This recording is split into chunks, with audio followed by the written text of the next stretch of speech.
What up, homies, and welcome back to another Achievements Are Impossible, where we 100% a game and give ourselves a new achievement to complete. Today we have Children of Morta. Children of Morta has 45 achievements for us to unlock, based off of level completion, character completion, and random events throughout the game.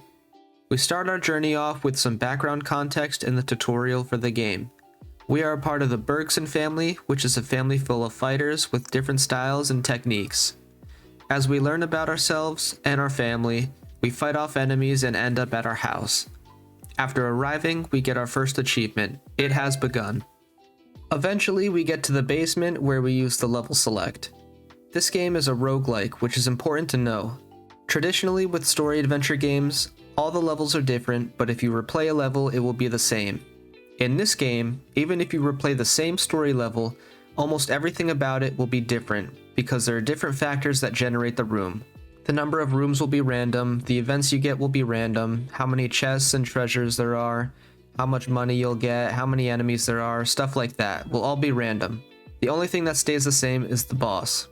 If we lose, we keep our progress in terms of levels, money, and any items we have, but we have to start from the beginning to continue progressing. I'm giving this background context as I expect to be quite weak, so we choose Linda, which is a long-range fighter. We play through the first stage and find a random event to save a wolf cub. We defeat the enemies around him and magically teleport him back to our house.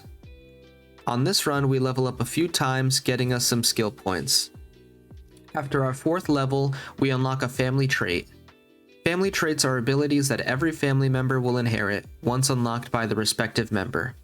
With this, we unlock Unos Pro Omnibus.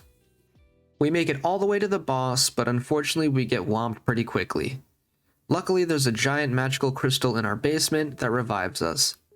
We have a family meeting where we talk about taking care of the wolf cub, and Uncle Ben allows us to use his shop for some permanent upgrades. We try again and get a really good run with a bunch of power-ups. We also find the shopkeeper, who will offer us items for gemstones in future levels. Freeing him unlocks the achievement Bargainer. We continue on to the boss, which is a giant spider lord. We end up defeating him for the achievement First Step. He drops a piece of a manuscript which we show our family, and unlocks the Book of Rhea. These are more passive upgrades, like increasing the amount of money we get per drop, increasing how much experience we get per level, and how long some of the non-permanent buffs last when we use them. We venture on to the next dungeon and find a couple books for our new shop. We also make it to the boss fight, but we were unable to defeat it. We head home and we unlock the animal shelter, which we can collect animals and feed them treats to give us some passive buffs for a few runs. And we also stumble upon Mark, who has found his way back to the house and can use him as a fighter. We decide to swap from Linda and go with Kevin, who's small and quick, and as he lands more attacks, his attack speed gets faster. While we have quite a pretty poor run, we at least got him to level 5 for the family trait. This also used up some game time, which allowed Mark to rest and become playable. We quickly swapped from Kevin to train Mark. We earned his family trait, and after a few runs, we were able to purchase our 10th upgrade from the store, unlocking Well Equipped. My current thought process is, even though we have to level up every family member, if we can get our critical hit chance and damage as high as possible, there may be many scenarios from up close and at range where we deal a lot of damage and the enemies don't even hit us. Upon getting Mark's family trait, we unlock Together We Stand for our 3rd family trait. In the same run, we also used an obelisk. These give us temporary buffs, and it's random between 8 potential buffs. We finally used one of each type of obelisk and unlock Master of the Obelisk. After a few runs with Mark, we discover he's a goat.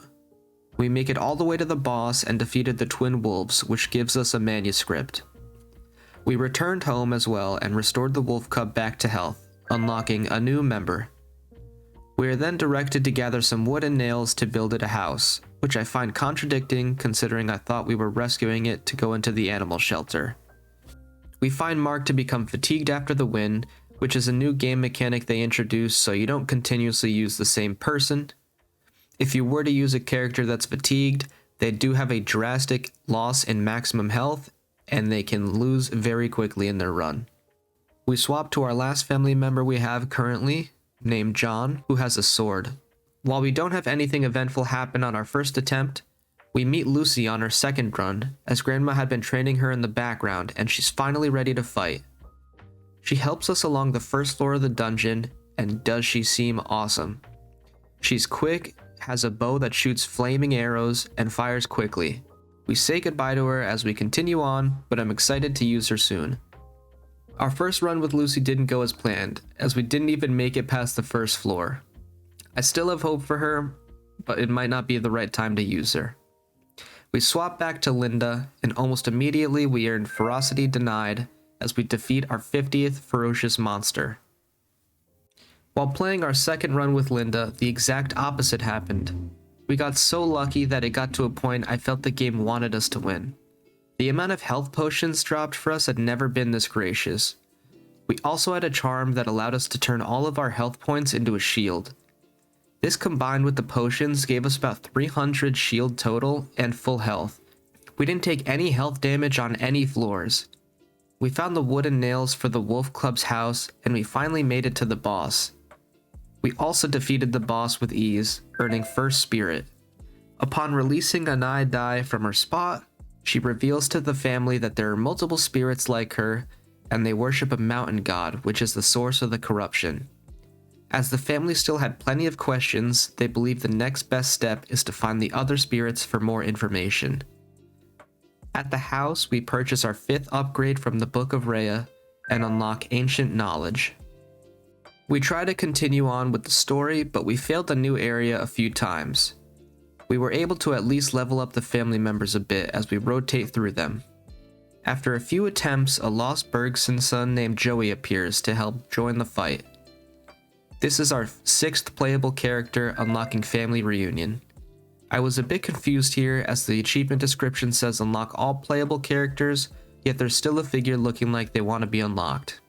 I did find out that they added a 7th character later in the development, and that's why the achievement unlocks after the 6th. We use Joey, who is big and has a Thor-looking hammer. He attacks slowly but does large amounts of damage. While we level him up, we unlock Trickster for defeating our 100th enemy with stage hazards.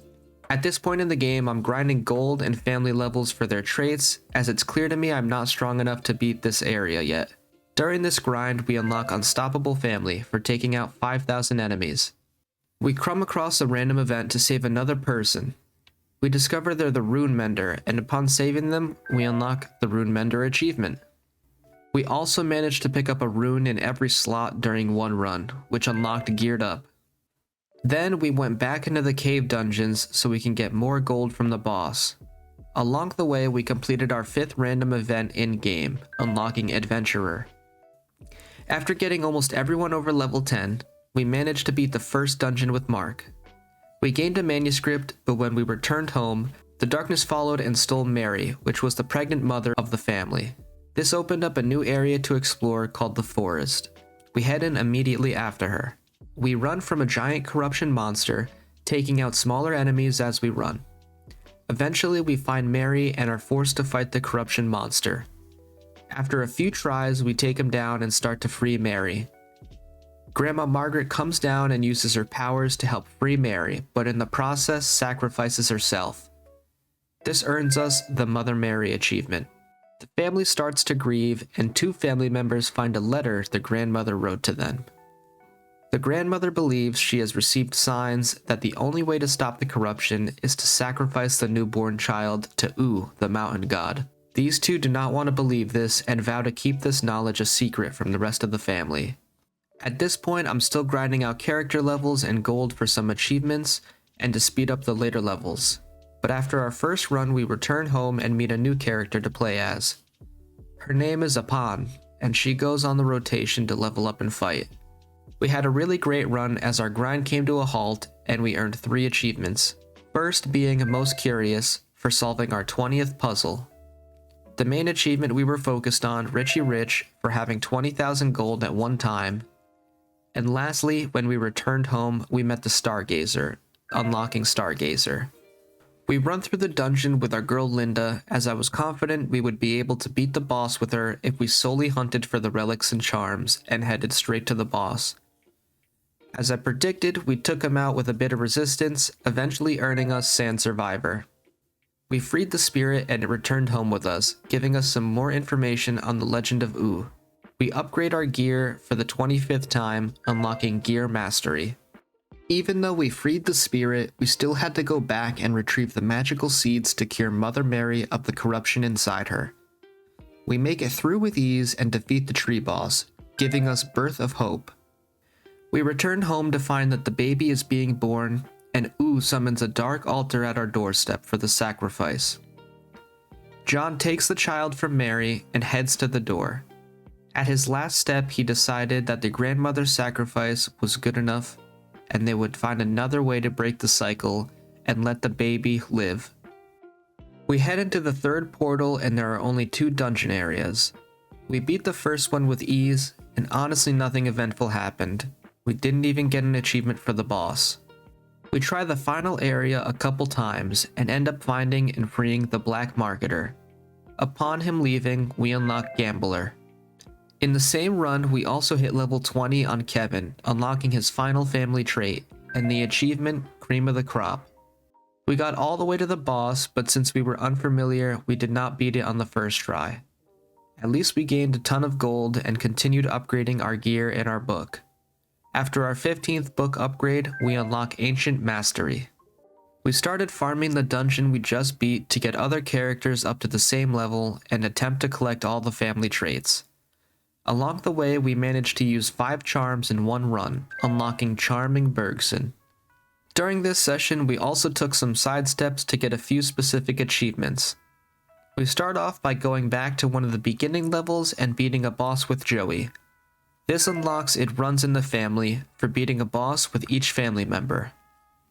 On our next run, we unlocked Perfectionist for beating a boss without being hit once, and on the run, we saved a few little robots. Upon bringing them home, we earned Children of Geppetto. Following that, we were lucky enough to get 10 divine items in one run, unlocking the Faithful achievement. We end up completing our 10th challenge room, which is a room that locks you in and you fight 3 waves of enemies for a prize, earning Challenger. We find our 20th journal giving us Lore Master, but at this point I don't care about them and the journal pages are just a bunch of reading in a side menu. We also get fortunate enough to find our 10th unique and random in-game event. After beating it, we unlock Explorer. And I'm also a bit lost on this one, but for the random events, they're related to side quests that they give you unknowingly and give you at random times. I didn't even get a cutscene for this one, but we collected an object and it ends up building a winery, unlocking Divine Machine. At this point, it would be best to try and actually beat the 3rd spirit and level up our characters.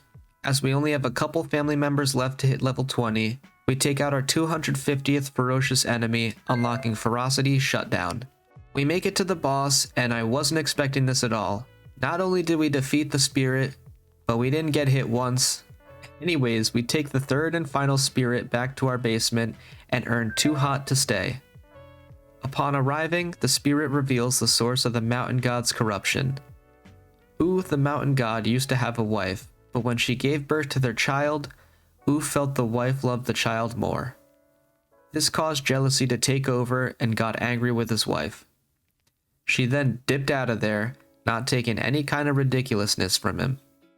His heart filled with anger and he sought to curse the daughters of whoever descended the bloodline. Before we challenge Oo, we decide to finish our remaining achievements.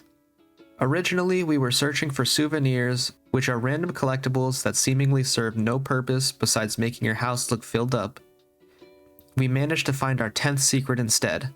These are tough as they are hidden symbols on the ground, only revealing themselves after eliminating an enemy near them. After 10 eliminations, they give us rewards. This unlocks No More Secrets. We're still struggling to find our last 2 souvenirs, but we managed to get level 20 on our 6th family member, unlocking Omnis Pro Uno. After quite some time, we found the remaining souvenir and earned Scavenger for collecting all 15 souvenirs. We head to Oo's temple and fight him. We spent so much time grinding while finding the souvenirs that we were quite strong for this fight. We pretty much stood there and punched him over and over.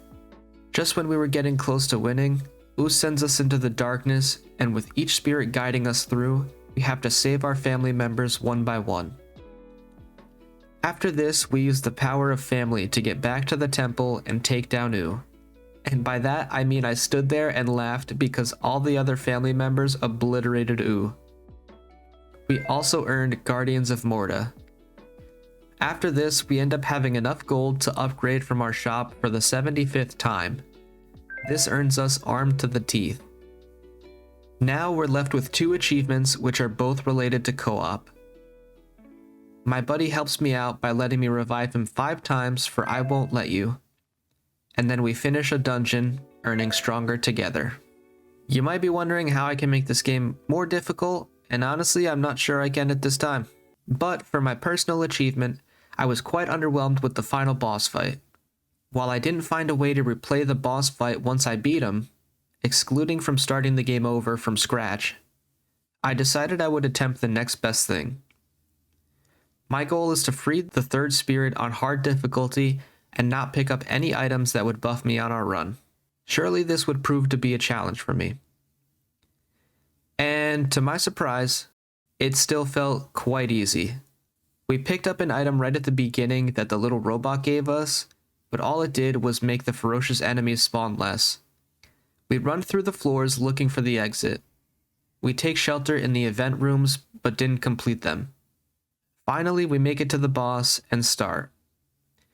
Once the boss is in damage phase, I use my rage and take out a huge portion of health. After another cycle of damage or so, we had beaten the spirit once again. With that, I'm still quite disappointed with the hard difficulty. I think my next best challenge for this game would be to restart it on New Game Plus and see how that goes in terms of difficulty scaling. Maybe New Game Plus and leaving it on hard, or maybe a completely different challenge altogether. As always, that's all the achievements, homies. Let me know if you liked the video, if you have a harder challenge for me to pursue within reason, or what game I should try to 100% next. Love you guys, and I'll see you on the next one.